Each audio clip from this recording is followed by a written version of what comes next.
So for this month, I'm sharing with you guys a video from my magical theater class from Udemy.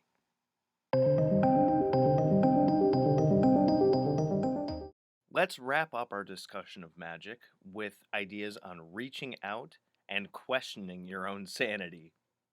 You have to remember to pace yourself when it comes to learning magic. That means taking your time and practicing as often as you can. Getting results takes time and repetition a lot of times. So people that just do a spell for something and then it backfires or nothing happens, they say magic isn't real and then they walk away. But they don't understand that magic is a muscle. You're building a muscle. You're building a relationship with your ESP and the universe at large. So, especially for beginners, do spells repetitively. Do spells for small things on a repetitive basis, on a regular basis, to build your skills and push more and more energy towards a goal as you are learning how to do it and what to do and what it feels like. You got to learn focus and meditation too. Focusing on your goals with the intentions and focusing your energy during rituals takes time to build. And meditation helps to command the mind so you are in control of your own thoughts. And meditating on a regular basis is highly recommended so you can be in control of your mind. So it's more of a calm ocean than raging in a storm. Once again, feeling magic takes time, and that's different for everyone. And magic and progress is different to each person. You can have people that walk in and they're very good at manifesting things, and you can have people that are practical muggles and they build themselves up. But I guarantee you, at the end of the day, the stronger person is going to be the one that practices more and researches more and puts it into practice as often as they can. You don't just have to stick with books and online forums and things like that.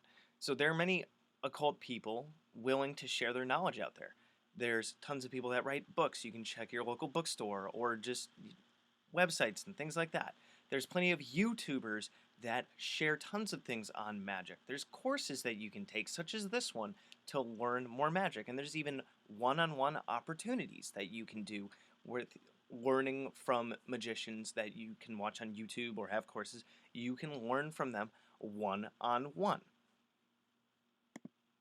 Now, when you start to do magic and you start to think about the fact that there are other spirits out there and that you can influence events and things, and even if your results happen good or they don't, just even wrapping your head around this whole idea of being able to change the world as you see fit may seem a little weird to some, may seem a little weird to you.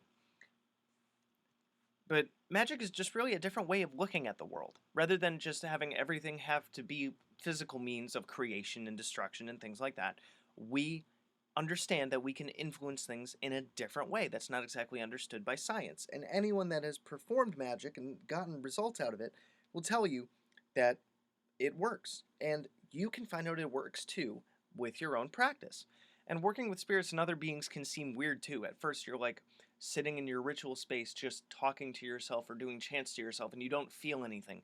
But the more that you work with magic and the more you build energies and the more you invoke certain deities and the more you spend time with them and make offerings and things, you will feel something. And then fake it till you make it. When you're starting off with rituals and things, it might seem a little silly to do the invocations and the representative action and what have you, but it's your belief that empowers it. And it's just like going into something where you feel kind of nervous, you fake it till you make it. You put on that smile, you put on that attitude, and you make it work. Then you trust in what you feel.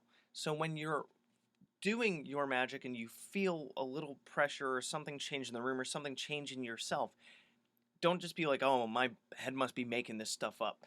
Trust in it because we are the conduits for this energy and for these spirits and things to speak through. So when we get a random feeling or a random thought or something like that, when we are in ritual or we think that we hear something or whatever, we acknowledge that as legitimate experience and that honors our ESP, and then we are more able to hear it again and again and again. We are building that muscle.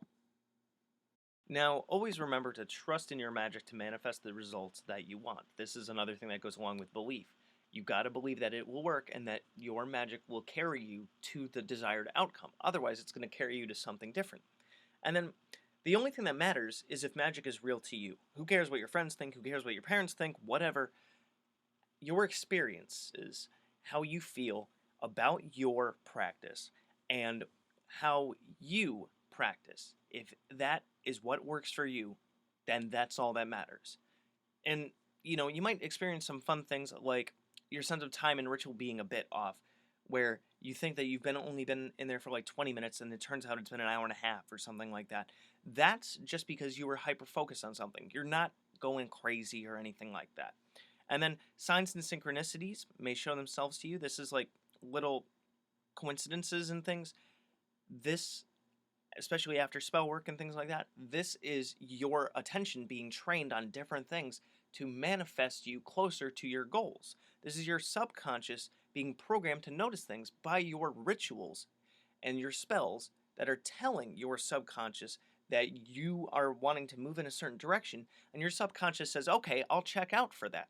So when you start to see little signs or certain things in what people say, or even billboards or different things or commercials or what have you, and even the choices that you make, the different things that stand out to you are pushing you in a different direction.